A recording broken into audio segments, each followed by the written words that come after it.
사도 요한은 로마 네로 황제 때에 끓는 대야 속에 던져졌지만 기적적으로 살아났습니다. 이 네로 황제보다도 더 많은 그리스도인들 4만 명을 죽인 이 로마의 도미티안 황제 숭배를 반대하다가 주후 95년 이 반모섬의 탄광에 18개월간 유배되었다.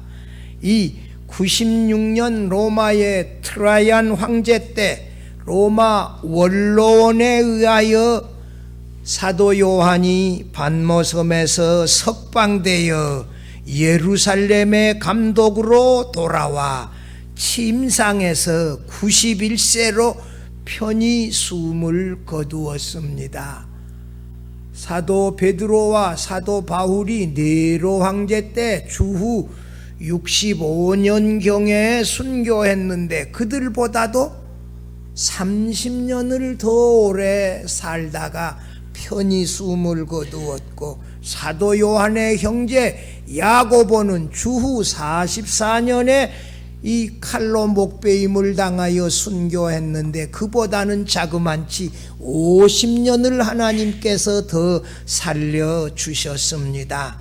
사도 요한이 주후 80년에 예배소에서 요한복음을 기록했고 85년, 95년 사이에 예배소에서 요한 1서, 2서, 3서를 기록했고 주후 95년 반모섬에 유배에 가서 젊은 사람들과 함께 거의 90세가 넘는 사도 요한이 돌 깨는 작업을 하면서 굴 속에서 수평선을 바라보고 기도하다가 이 하늘에 올라갔다가도 내려오고 요한계시록을 기록했어요. 본문에 이 20절에 예수께서 사랑한 그 제자는 누구냐? 세베대의 아들 사도 요한 야고보의 형제이고 12제자 가운데 순교로 죽지 아니하고 가장 오랫동안 살았던 유일한 제자였습니다. 오늘 본문 20절에 거기에 보면 예수께서 사랑하시는 그 제자, 이 7절에도 여기 보면 7절에 예수께서 사랑하시는 그 제자, 이 사람은 24절에 뭐라고요? 이 일들을 증언하고 이 일들을 기록한 제자가 이 사람이라 하는 이 사람, 이 기록한 제자 누구다고요? 사도 요한입니다. 요한복음 설교를 많이 들으셔서 요한복음에 상당히 여러분들께서 정통하고 꿰뚫고 있어서 너무 감사해요. 이 요한복음이 사실상 가장 어렵고 심오한 그런 성경이거든요. 사도 요한은 자신이 기록한 요한복음에서 놀랍게도 자신의 이름을 한 번도 기록하지 아니하고 오늘 본문에 나오듯이 7절과 20절에서 예수께서 사랑하시는 그 제자, 이렇게 그만 자기 자신을 드러내고 요한복음의 기록 목적이 20장 31절인데 예수께서 하나님의 아들 그리스도라고 기록하고 증언하는데 집중했어요. 참 이 집중력이 놀랍고 탁월합니다.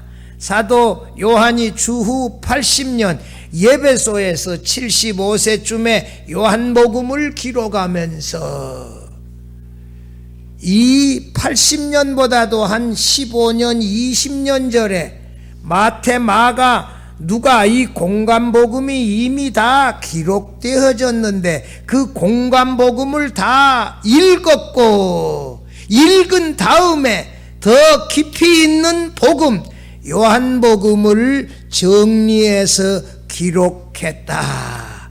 사도 요한은 요한복음에서 제가 늘 강조하는 삼위일체 하나님을 탁월하게 잘 기록했어요. 삼위일체 하나님에 대해서는 로마서보다도 요한복음에 우리가 빚진 바 있다 말할 정도로 탁월하게 여러 곳에서 기록했습니다. 예수께서 사랑하시는 그 제자 사도 요한의 놀라운 믿음에 대한 말씀을 들으며 함께 은혜 나누고자 합니다. 첫째로 사도 요한은 예수님을 하나님의 아들 그리스도라고 증언하는 데 집중했어요. 예수께서 사랑하시는 그 제자는 요한복음에서 자신의 이름을 한 번도 드러내지 아니하고 예수의 그 제자, 예수께서 사랑하시는 그 제자 또는 다른 제자라고 이렇게 기록했어요. 예수께서 사랑하시는 그 제자, The disciple whom Jesus loved, 예수께서 사랑하던 그 제자, 이렇게 자기 자신을 기록했지요. 여러분 7절 봐봐요. 거기 7절 말씀에 보면 디베라 호숫가에서 이 배오른편의 6절에 그물을 던지라 그리하면 많이 잡으리라 말씀한 대로 그물을 던졌더니 그물에 많은 고기가 걸려서 이 들 수 없을 정도 되었을 때 예수께서 7절 사랑하시는 그 제자 사도 요한이 베드로에게 이르되 뭐라고요?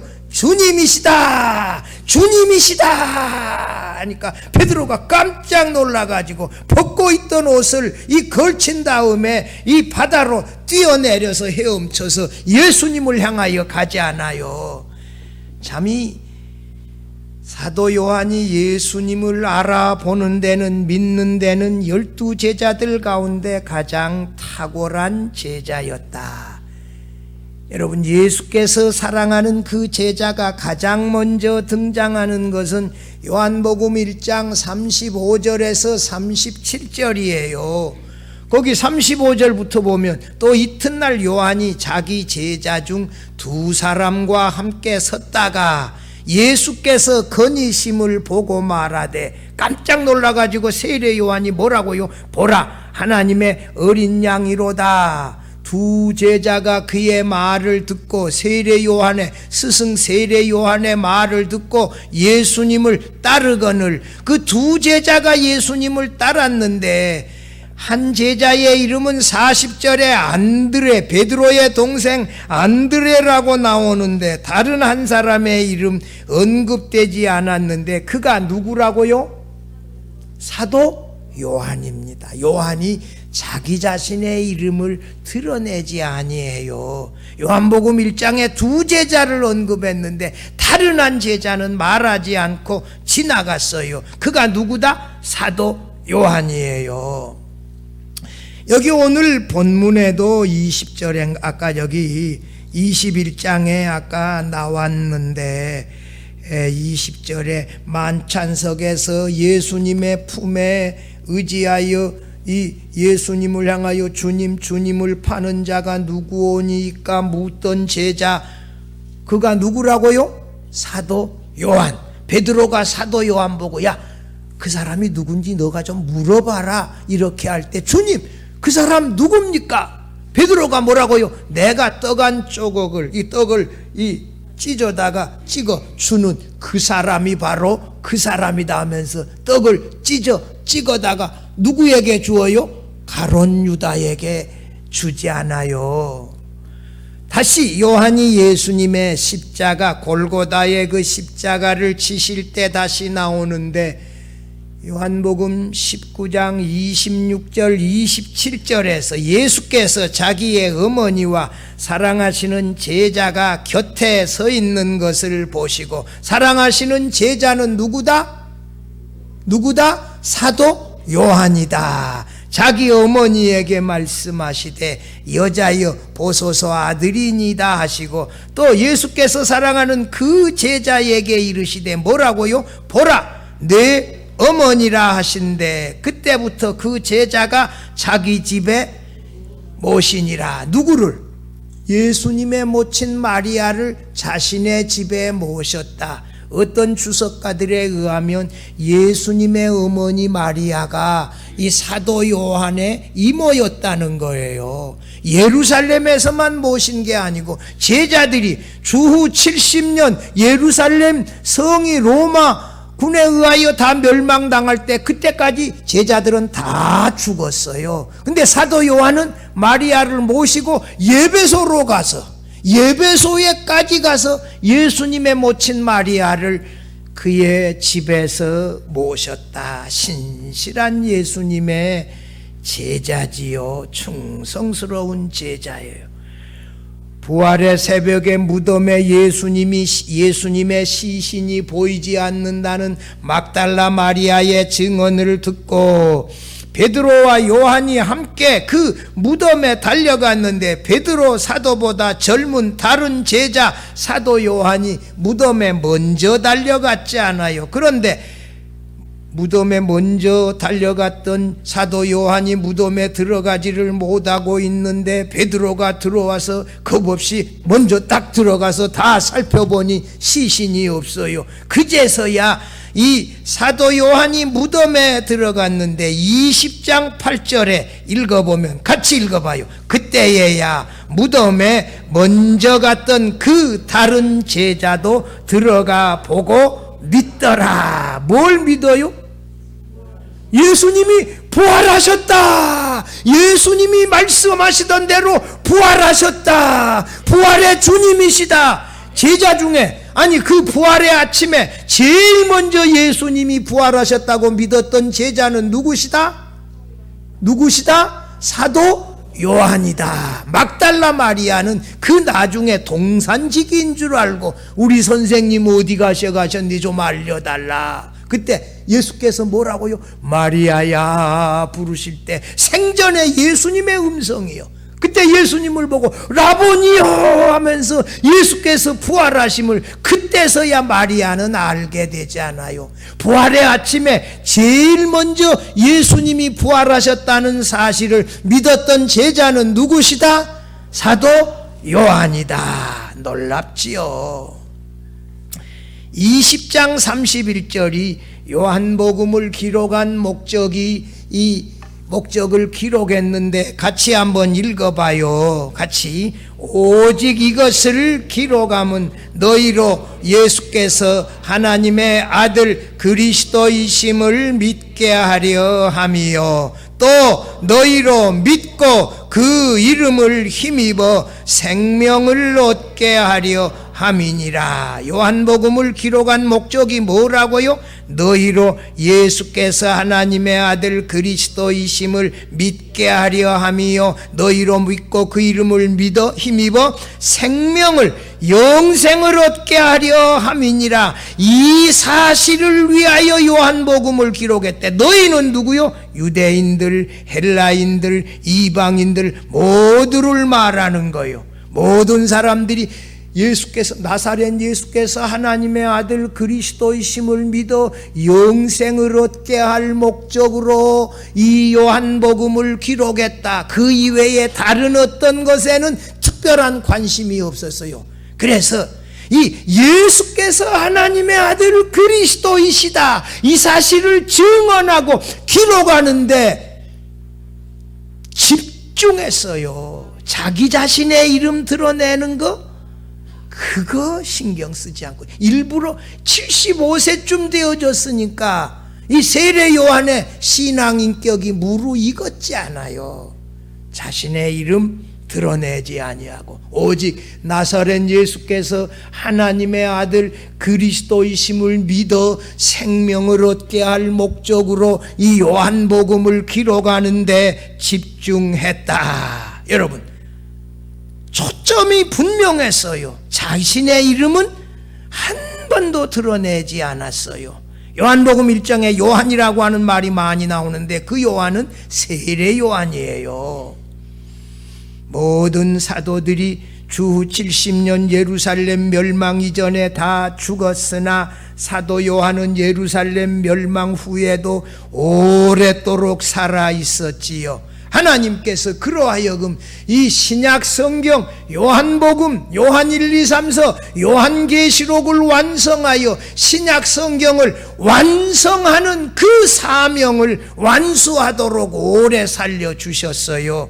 성도 여러분, 우리의 생애에서 우리가 진짜 집중해야 되어질 것은 예수께서 하나님의 아들 그리스도이시다, 예수님을 보내신 하나님은 유일하신 참 하나님이시다, 우리의 아버지시다, 이런 것을 믿고 증언하는 데 집중하면서 우리 이름은 감추고 드러내지 아니하고 하나님과 예수님만을 드러내면서 주의 몸된 교회를 위하여 헌신하는 데 집중하며 살아갈 수 있기를 바랍니다.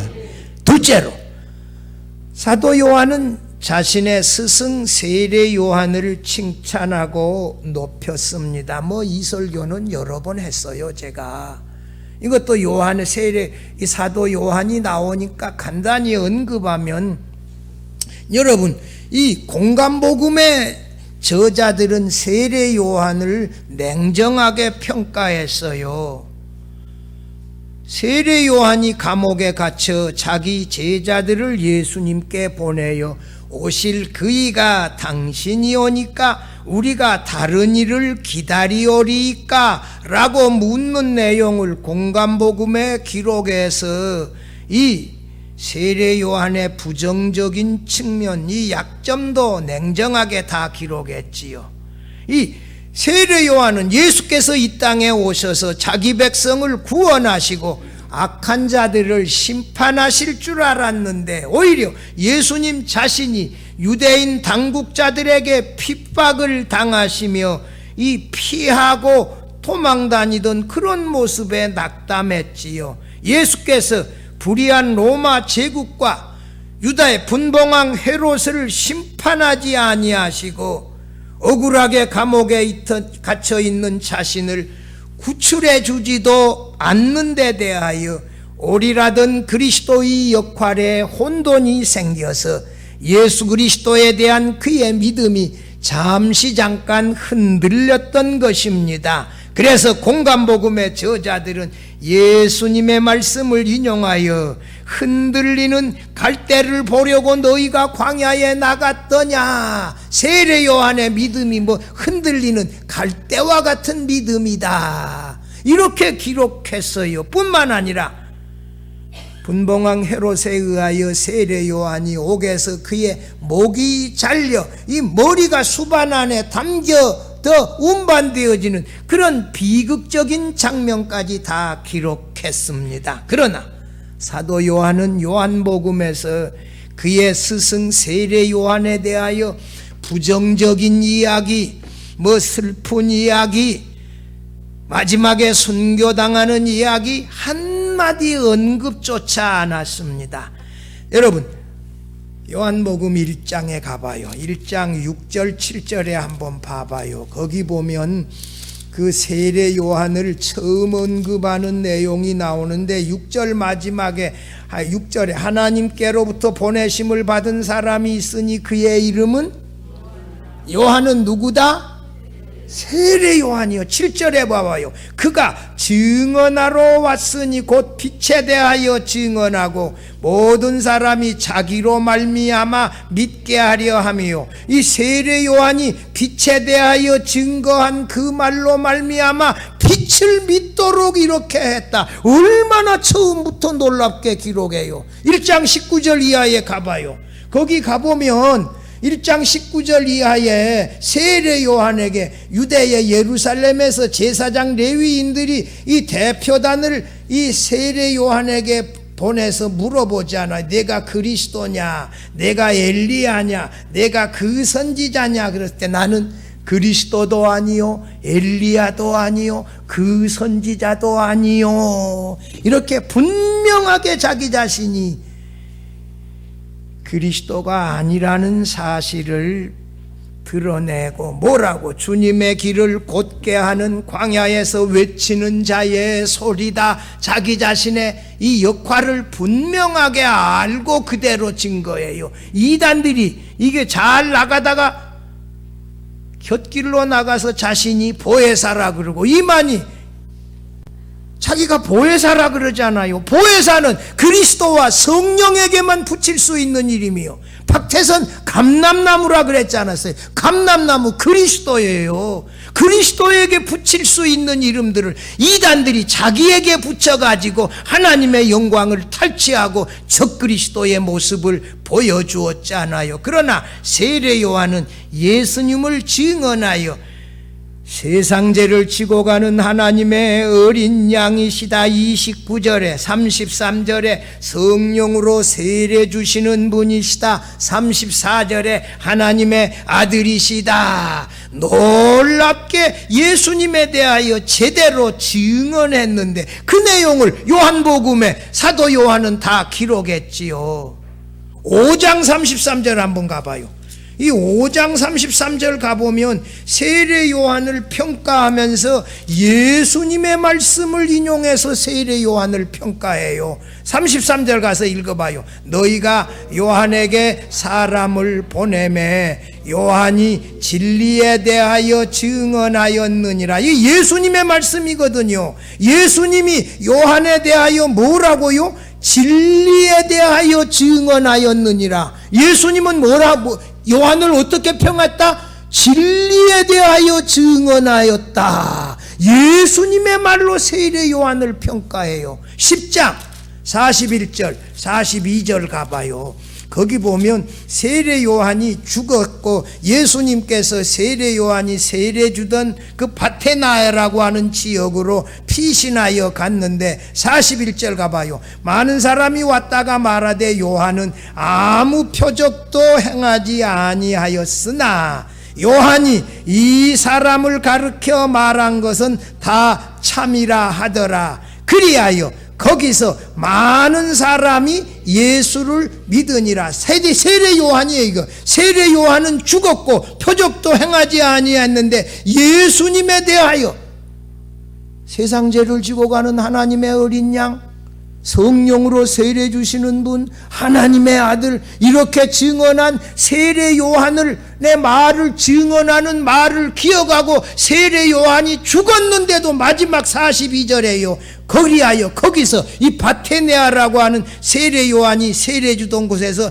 많은 사람이 예수를, 세례 요한의 증언을 듣고 세례 요한이 죽었는데도 불구하고 그의 증언은 참이다, 그의 증언은 진리다, 이렇게 하며 믿었다. 세례 요한의 업적을 이렇게 높이 평가했어요. 여러분,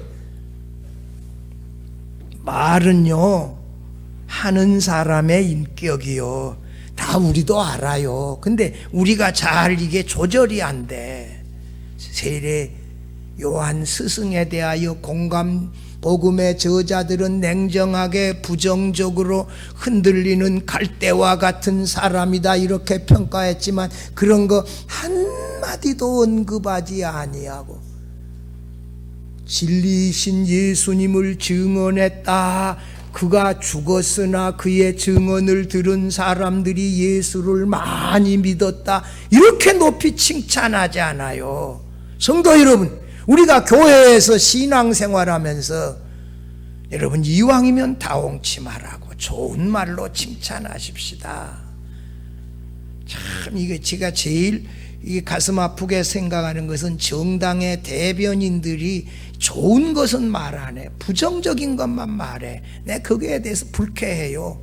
상대 당이라도 좋은 점 잘한 것은 한두 가지는 말하고 또 그 다음에 말해야 돼요. 성도 여러분, 우리가 이게 신앙생활하면서 교회 생활하면서 이왕이면 여러분과 함께 말씀을 전하며 설교하는 목사님, 또 섬기는 헌신하는 여러분, 이 예배당을 지으면서 우리 장로님들이 얼마나 많이 회의하고 또 회의하고 또 회의하고 이 얼마나 집중하는지 몰라요. 건축에 자금은 모자라고 줘야 될 돈은 오고 얼마나 많이 지금 뭐 기도하고 준비하고 또 말하지 아니하고 이러는지 몰라. 이렇게 수고하시는 분들의 수고를, 헌신을 기억해주고 알아주고, 또 권사님들, 수고하는 분들, 정말 보이지 아니하게 충성하는 분들의 장점을 알아주고 칭찬해 주면서, 여러분, 그들을 칭찬하는 것은 우리들의 인격이에요. 우리 그리스도인들의 최고의 롤 모델은 나는 사도 요한이다, 이렇게 믿어요. 사도 요한처럼 아름다움, 좋은 부분, 우리 목사님 잘 아는 부분, 이런 것들을 기억하고, 우리 장로님, 우리 권사님, 우리 집사님, 우리 교회 좋은 것들을 말하며 칭찬하며 하나님께 영광을 돌릴 수 있기를 바랍니다. 셋째로, 사도 요한은 최고의 진리의 증언자였습니다. 24절 아까 봐봐요. 24절에 뭐라고요? 이 일들을 증언하고 이 일들을 기록한 제자가 이 사람이라. 그래서 우리는 그의 증언이 참된 줄 아노라 그랬는데, 이 일들은 요한복음 21장을 말하는 것이 아니라 요한복음 전체의 진리를 말하는 것이다. 할렐루야. 사도 요한이 이 요한복음 전체를 말하는 것은 진리다, 참된 것이다, 이 말입니다. 요한복음에서 이 탁월한 진리를 기록하고 있고 최고의 지식이라고 요한복음 17장 3절 기록했다. 요한복음 17장 3절은 너무 많이 말해서 제가 생략해요. 1장 1절에 보십시다. 여러분, 마태복음과 누가복음은 예수의 출생부터서 아브라함과 다윗의 자손이라고 하는 데서부터 시작해요. 마가복음은 예수님의 공생애에서부터 시작해요. 요한복음 1장 1절 봐봐요. 태초에 말씀이 계시니라. 이 말씀이 하나님과 함께 계셨으니 이 말씀은 곧 하나님이시니라. 태초는 영원한 태초에 말씀이신 하나님 예수님이 존재하기 시작하던 그때부터서 시작하고 있어요. 그때부터 말씀이신 하나님이 하나님 아버지와 함께 계셨는데 이 말씀은 곧 하나님이시니라. 요한복음을 딱 읽으면 그냥 입이 벌어져 버리고 다물어지지를 않아요. 영원한 태초에 말씀이신 하나님이 존재하기 시작하던 그때의 역사부터 시작하고 있다고요. 창세기 1장 1절에 태초에 하나님이 천지를 창조하시니라. 그건 우주 만물의 시작 아니에요. 그보다도 훨씬 더 먼저 말씀이신 하나님이 존재하기 시작하는 그때의 역사부터 요한복음은 시작해요. 그래서 요한복음을 읽으면 그냥 입이 벌어지고 다물어지지를 않고 놀래버리게 되는 거예요. 요한복음 1장 18절에 본래 하나님을 본 사람이 없으되 아버지 품속에 독생하신 하나님이 나타내셨느니라. 예수님이 어디에 계신다고요? 아버지의 품속에요. 아무나 제 품속에 있으면 되겠어요? 누가 제 품에 있어야 돼요? 제 아내가. 품속은 가장 사랑하는 사람이 있는 곳이요. 아버지의 품에 있다. 아버지께서 가장 사랑하시는 그 독생자, 그분이 아버지의 품속에 계시는데 그분은 누구다? 하나님이시다. 이게 아버지의 품속에 독생하신 하나님이다. 얼마나 놀랍습니까? 여러분,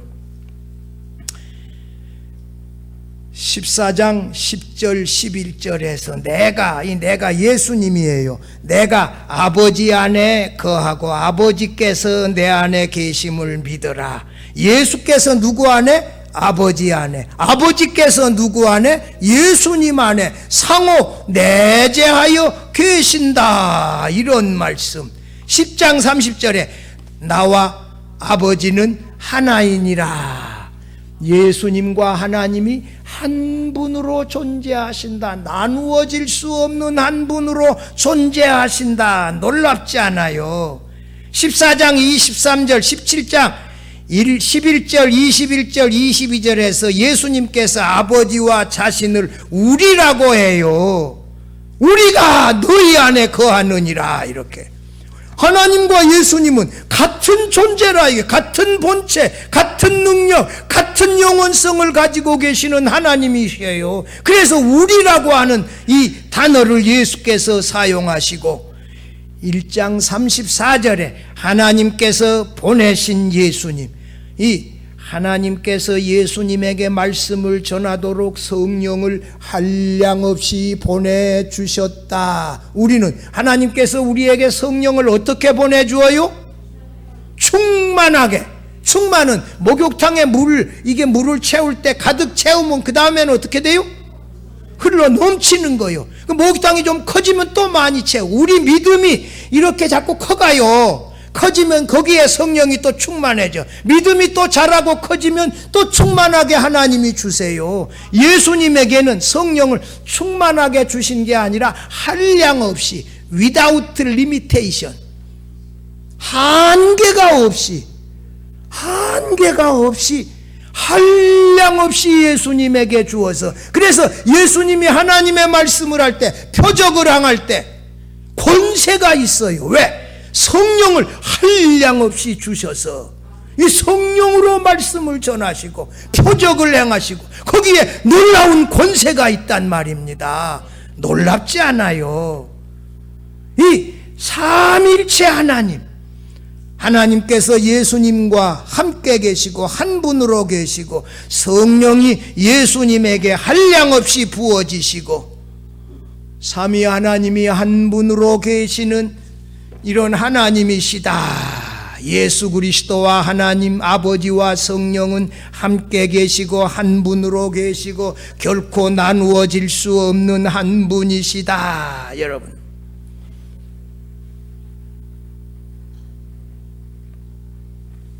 예수 그리스도께서 하나님 아버지에게서 나셨다. 여러분, 성령은 아버지에게서 나오신다. 15장 26절에 예수께서 부활 승천하여 성령을 보내시고 또 아버지께서 예수의 이름으로 성령을 보내시고 아버지와 아들이 함께 계시는 한 분이시고 성부, 성자, 성령 하나님이 삼위로 계시며 한 분으로 계시는 삼일체 하나님을 요한복음에서 가장 자세하게 여러 차례 기록하고 있어요. 우리는 사도 요한이 기록한 요한복음을 통하여 삼일체 하나님이 우리의 하나님이시다. 성부 하나님이 우리의 아버지시다. 성자 예수님이 우리의 주님이시다. 성령이 하나님을 아버지로 알게 했고 성령이 예수님을 구주와 주님으로 믿게 하셨다는 사실을 알게 되어졌습니다. 할렐루야. 사도 요한이 이 놀라운 이 진리를 요한복음에서 이렇게 자세하게 기록했습니다. 성도 여러분, 예수께서 보내시고 아버지께서 예수님의 이름으로 보내시는 성령을 통하여서 하나님을 우리의 아버지로 예수님을 우리의 주님으로 더 잘 알아가며 더 잘 예배하고 섬길 수 있기를 바랍니다. 마지막 넷째로 사도 요한이 예수님과 함께 동행했더니 예수께서 놀라운 위로를 주셨습니다. 사도 요한은 예수님의 공생애 가운데 가장 중요한 순간에 늘 예수님 곁에 계셨습니다. 곁에 있었습니다.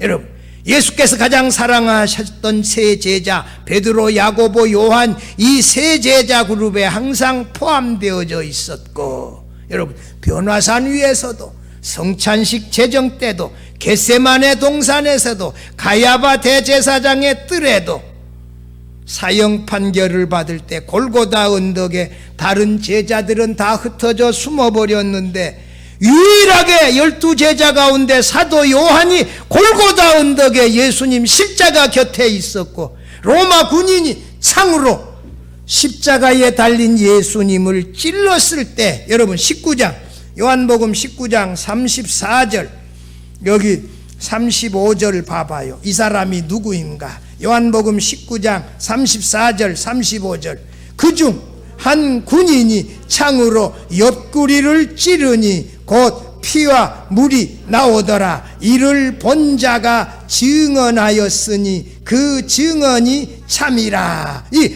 예수님의 로마 병사 한 명이 창으로 예수님의 십자가에 달린 예수님을 창으로 옆구리를 찌를 때 거기에서 피와 물이 나오는 것을 직접 목격한 제자는 누구다? 사도 요한이다. 여러분, 이건 제은사 D.A. 카슨도 그렇게 주석에서 기록했어요. 중요한 순간에 부활의 아침에도 그 무덤에서 디베라 호숫가에도 배오른편에 그물을 던지라는 예수님의 말씀을 들었을 때도 아침 조밥 먹고 예수님께서 베드로에게 내가 이 사람들보다 나를 더 사랑하느냐 3번이나 물으시고 대답할 때 그 뒤에 따라갔어요. 그래서 요한복음 21장에 기록하고 있잖아요. 공관복음에 그 내용 없어요. 왜 예수님께서 사도 요한을 1세기 말까지 남겨두셔 교회를 지키게 하셨는데, 여러분 1세기 말의 최고의 이단은 이 영지주의자예요. 예수께서 육체로 오심을 부인하고 영적으로 오셨다고 주장하는 영지주의 이단인데, 요한복음 1장 14절에 말씀이 육신이 되어 우리 가운데 거하심에 우리가 그의 영광을 보니 은혜와 진리가 충만하더라. 그의 영광을 보냐니 독생자의 영광이요 은혜와 진리가 충만하더라. 여러분, 말씀이신 하나님이 뭐가 되어? 육신이 되어 영으로 오신 것이 아니고 뭐라고요? 육신이 되어 오셨다. 이 한마디로 영지주의 이단을 정죄해버리고 끝내버렸잖아요. 아리우스 이단이라고 삼일체 하나님을 부인하는 이단이 있습니다. 아리우스 이단은 말씀이신 하나님이 존재하지 아니하던 때가 있었다 이렇게 주장했는데, 제은사 D.A. 카슨 교수는 말씀이신 하나님이 존재하지 아니하던 때를 암만 찾으려고 해도 찾을 수가 없다. 주석에 그렇게 표현했어요. 그래서 요한복음에 3번이나 예수님을 하나님이라고 말했잖아요. 태초에 이 말씀이 하나님과 계셨고 이 말씀이 곧 하나님이라. 아버지 품속에 독생하신 하나님이라. 도마의 신앙 고백, 예수님 당신은 나의 주님이시여 나의 하나님이시니이다. 하나님이라고 하면서 아버지는 나보다 크시다. 요한복음 14장 28절 말씀 가지고 예수님은 하나님보다 조금 못하시다 하나님이심을 부인했는데, 예수님은, 이 사도 요한은 요한복음에서 예수님은 하나님이시다 이렇게 기록하잖아요. 아리우스 이단을 바로 물리쳐버린 거예요. 이 교회를 지키고 진리를 지키도록 1세기 마지막까지 하나님께서 사도 요한을 살려주셨어요. 사랑하는 성도 여러분이요, 사도 요한은 예수님의 증언자와 성경 제자로 요한복음, 요한 1, 2, 3서, 요한계시록을 기록했지요. 그러면서 자신의 이름을 한 번도 드러내지 아니하고 오직 예수께서 하나님의 아들 그리스도이시라고 미전도인들에게 당당하고 증언하고 기록하는 데 집중했어요. 이게 얼마나 아름다운 삶입니까? 나의 우리말 속담에 호랑이는 죽으면, 사람이 죽으면, 이게 이름을 남겨서 뭐 하게요? 이름을 남겨서 뭐 하냐고요?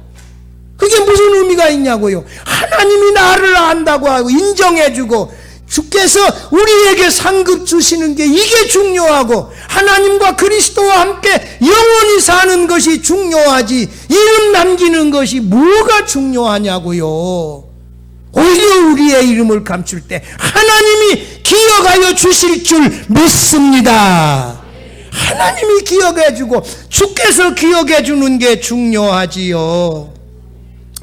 성도 여러분이여, 사도 요한이 걸어갔던 마지막까지 결정적인 순간에 늘 주님 곁에 있었어요. 제가 이제 목회자로서 목회를 상당히 오래 했어요. 제가 1982년 3월 22일 날 목사 안수를 받았으니 이제 목사 안수를 받은 지 만 40년이 지나고 41년이 돼가요. 이게 여러분, 결정적으로 어려울 때 성도들이 사도 요한처럼 예수님 곁에 늘 있어주고, 한 제자 한 명은 죽고 10명의 제자들은 도망가서 다 숨어버렸는데, 골고다의 십자가에 달릴 때 누가 있었다?